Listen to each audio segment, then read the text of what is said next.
ഇതൊരു നടപ്പാതയാണ്. ഈ നടപ്പാതയിലൂടെ പലരും പല രീതിയിൽ നടക്കുന്നുണ്ട്. ചെരുപ്പിട്ട് നടക്കുന്നവരുണ്ട്, ഷൂസ് ഇട്ട് നടക്കുന്നവരുണ്ട്, ചെരുപ്പും ഷൂസും ഒന്നുമില്ലാതെ നടക്കുന്നവരുണ്ട്. ഓരോരുത്തർക്ക് പറ്റണ പോലെയാണ് ഓരോരുത്തരും നടക്കുന്നത്. അതുപോലെയാണ് ഇന്ന് വചനത്തിൽ ദാവീദ് ഗോലിയാത്തിനെ വകവരുത്താൻ വേണ്ടി പോവുകയാണ്. എന്താ ചെയ്തതെന്നറിയാം? അവിടെ ഉള്ളവർ മുഴുവനും അവർ ഉള്ള പടച്ചട്ടയും വാളും കുന്തവും ഒക്കെ ദാവീദിന് കൊടുത്തു. ദാവീദ് അത് എടുത്തില്ല. ദാവീദ് അതൊക്കെ മാറ്റിവെച്ച്.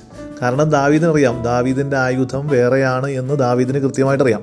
എന്നിട്ട് വചനം പറയണത് എന്താണെന്നറിയാമോ? അങ്ങനെ ദാവീദ് കല്ലും കവിണയുമായി ഗോലിയാത്തിനെ നേരിട്ടു, അവനെ എറിഞ്ഞു വീഴ്ത്തി. അവൻ്റെ കയ്യിൽ വാളില്ലായിരുന്നു. നമ്മുടെ കയ്യിൽ എന്താ ഉണ്ടാവേണ്ടത് അല്ലെങ്കിൽ നമ്മുടെ കയ്യിൽ എന്താ ഉള്ളതെന്ന് നമുക്ക് കൃത്യമായിട്ട് മനസ്സിലാക്കാൻ പറ്റണം. പടം വരയ്ക്കാൻ അറിയാവുന്നവൻ ബിസിനസ് ചെയ്യാൻ പോരുത്. പടം വരയ്ക്കാൻ അറിയാവുന്നവൻ നല്ല ഒരു ബിസിനസ്സുകാരൻ്റെ കൂട്ടത്തിൽ അവൻ്റെ ടാലൻ്റ് ഉപയോഗിച്ച് അവൻ അവിടെ ജോലി ചെയ്യണം.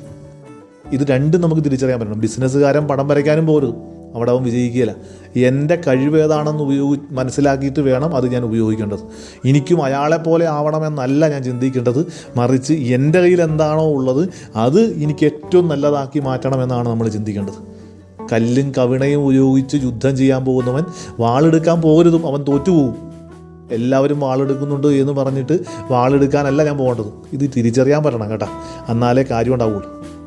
എനിക്കാവശ്യമുള്ളത് ഏതാണ്, എൻ്റെ കരുത്ത് ഏതാണെന്ന് എനിക്ക് മനസ്സിലാക്കാനുള്ള ദൈവാനുഗ്രഹം ഉണ്ടാവട്ടെ. ഈശോ നമ്മളെ അനുഗ്രഹിക്കട്ടെ.